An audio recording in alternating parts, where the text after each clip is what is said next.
We need to consider our consistency. Our content strategies must account for consistency if we want to be successful.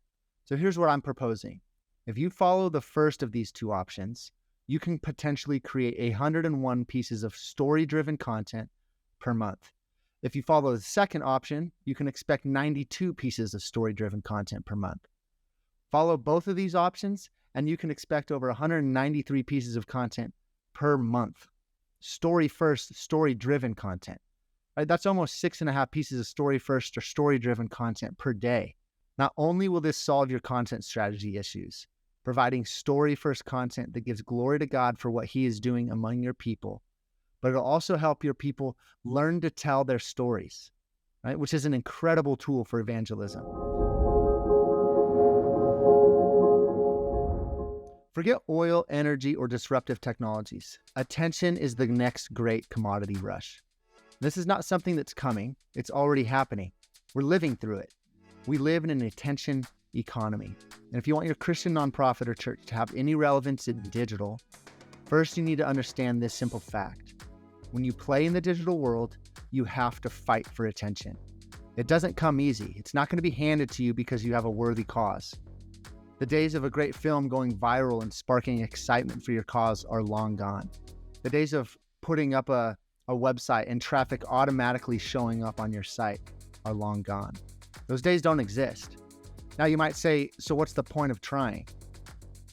We'll just continue our major donor development fundraising strategies and be done with it, right? Well, that's fine. I'm not attempting to argue or encourage you to use digital in this video. I've argued that in other videos, and I'll probably make others in the future that argue for the sake of digital. For today's video, let's just assume you're bought in on the power of digital and the opportunities that exist online for the sake of the gospel, and you want to use it for your ministry or your nonprofit. So with that assumption in mind, we can get started. So how do we make sure our Christian nonprofits and churches are using digital properly? Or maybe said a better way, how do we make sure we're taking full advantage of the opportunities that exist in digital? For today, I want to encourage you to consider two things. First, we need to lead with story in our content. Now, I've spent considerable time discussing the importance of story in other videos, so we won't spend much time on that today. The point of today's video is to share with you an idea for how you can create a story-first content strategy. Imagine your digital platforms filled with story and testimony of God's redemptive work in and through your people. Imagine a world where the pendulum is weighted more towards what God is doing through your people rather than what your ministry promotional material is that you're currently pushing or creating. Right now, most content being produced by the church is promotional, informational, and educational in nature. Very little of the content we're creating is story-first content, which just so happens to be the type of content that does best when we're trying to relate to human beings. Right? There's an imbalance in our content. 99% of the content the global church produces is not story and testimony focused. Now, what would it look like if we tilted our scales in another direction? What would it look like if 50, 75, 90% of our content were stories and testimonies of God's transformational work in real people's lives? Right? At the very least, I think we'd start to see more significant engagement around the content that we're producing. So that brings me to my second point and the main reason for this video. We need to consider our consistency. Our content strategies must account for consistency if we want to be successful. Again, the days of putting up a 3 to 5 minute film on YouTube and hoping that it goes viral are over, right? You might get lucky, but the odds definitely don't lean in your favor. So here's what I'm proposing. Today, I'm going to outline two options. And to kick things off, I'm just going to share the results of these options right off the bat. If you follow the first of these two options, you can potentially create 101 pieces of story-driven content per month. If you follow the second option, you can expect 92 pieces of story-driven content per month. Follow both of these options, and you can expect over 193 pieces of content per month. Story-first, story-driven content. Right? That's almost 6.5 pieces of story-first or story-driven content per day, assuming a 30-day month. Right? Now, hopefully, with those stats, I've piqued your interest. We've created a free resource calendar for both of these options, and we'll link to that in the description.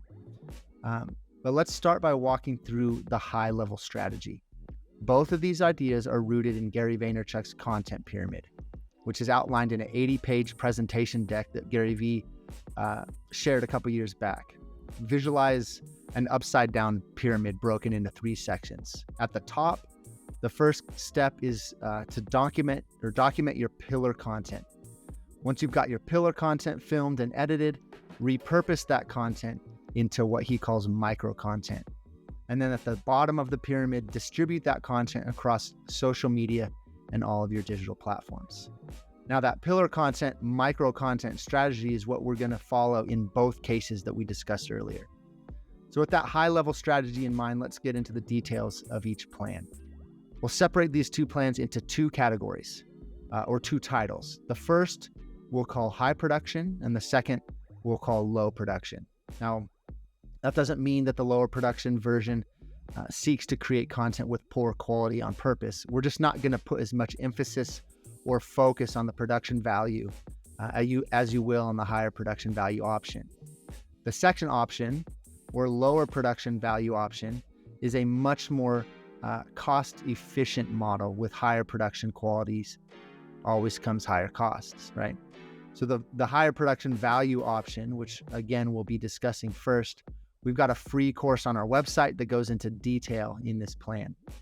IJM executed on this strategy outlined by Gary V perfectly during their Esther Story campaign a couple years back.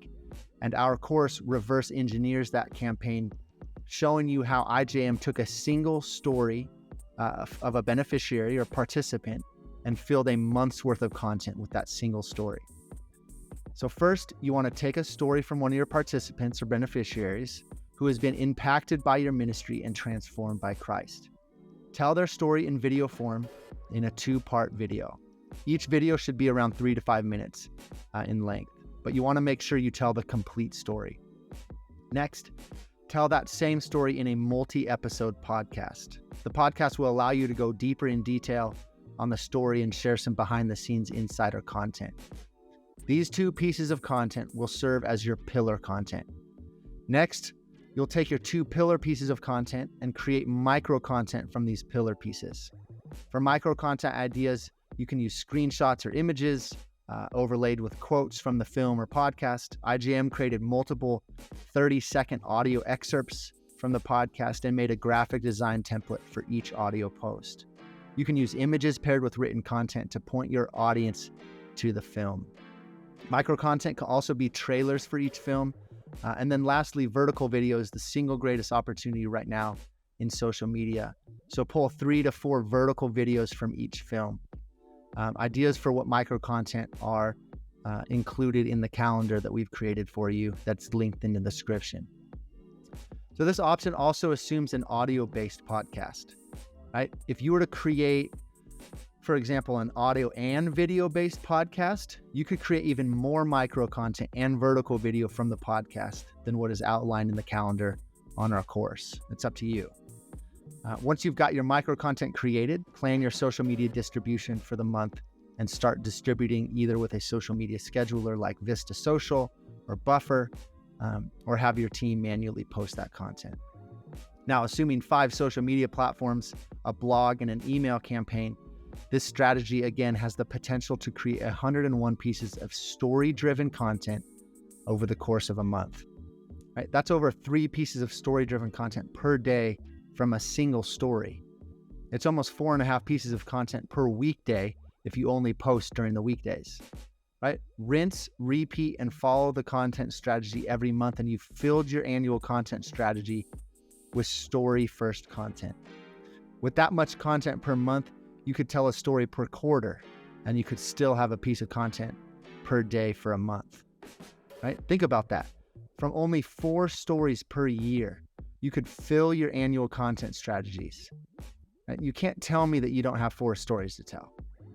So that's the higher production value option. Now let's discuss the lower production route. This one is even more simple. It costs less and generates almost just as much content. And so this is a really great option for churches too. First, find 4 testimonies to tell in a month.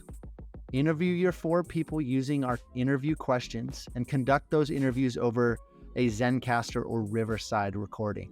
I'll provide links in the description to those platforms and links to the interview questions that we use. I'll provide the questions because it's important you follow a structure in the interview questions. You don't want to make the editing process too difficult or tedious with these strategies. So structuring your interview questions in a way that the questions follow story structure will ensure that the people being interviewed tell their story in an engaging, story-structured manner. Now, it's best to do these interviews in batches or a batch towards the beginning of the month so that you'll have time to edit and post the content throughout the rest of that month. Once you've got your recordings, edit the video in the following format: hook, intro, interview. For the hook, take the climax of the story or the most emotionally powerful point of the story, cut it and place that cut as a copy at the front of your video. You want something that's going to draw your attention into the story immediately and encourage them to watch the video until the end. Next, you're going to play your intro logo, your animation that you might have for your ministry. Most of your ministries and churches will already have something like this in place.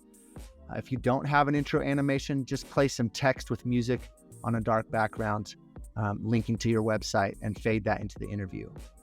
After your intro, simply run the interview from the start to finish. You're welcome to cut out pauses in conversation to make the video shorter, but it's not necessary. And that's it. You've got your video, right? Now, you're going to take your hook and make that into a vertical video piece. You'll also want to create 2 additional vertical pieces or vertical videos about 60 seconds or shorter in length. Each of the 4 interviews should have 3 vertical videos in total. Additionally, take a screenshot of your interviewee and overlay a powerful quote from the interview. This will run as an image paired with copy type post that can drive traffic to your longer form video.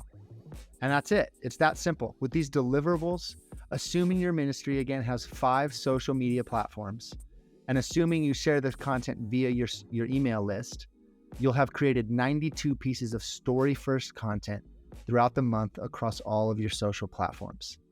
Not only will this solve your content strategy issues, providing story-first content that gives glory to God for what He is doing among your people, but it'll also help your people learn to tell their stories, right? Which is an incredible tool for evangelism. I've grown up in the church, and I've never been taught how to share my story. I had to figure that out on my own. Can you imagine a world where your people knew how to testify of God's redemptive work in their lives? We serve a God that is actively at work. There are more than enough stories in every church and ministry that I've ever met to fill our annual content strategies. Now imagine these plans paired with what your church is already and your ministry is already doing around your sermon content, your felt needs articles, your educational pieces, right? What if your felt needs articles on 5 ways to deal with depression biblically started with a testimony of someone from your congregation who was pulled out of a life of depression by Christ's transformational work? That felt needs article would mean so much more because you've engaged with the emotional side of the brain first. What if your sermon series on addiction led with or was linked to by a testimony of someone who was rescued from a life of addiction to a life in Christ? And what would it look like if your content strategies went from 95% promotional, educational, or some form of content building brand around your primary speaking figure to story-driven content that speaks to what God is doing in your people? Content that was focused on bringing glory to God for His redemptive work in your people. Start implementing the plan and find out. And if you'd like help implementing these strategies, don't hesitate to reach out and let us know you need help. If you're enjoying this content and the discussions we've been having on this channel, don't forget to like, share, comment, and subscribe, and make sure you turn the notification bell on when you subscribe. Thanks for listening.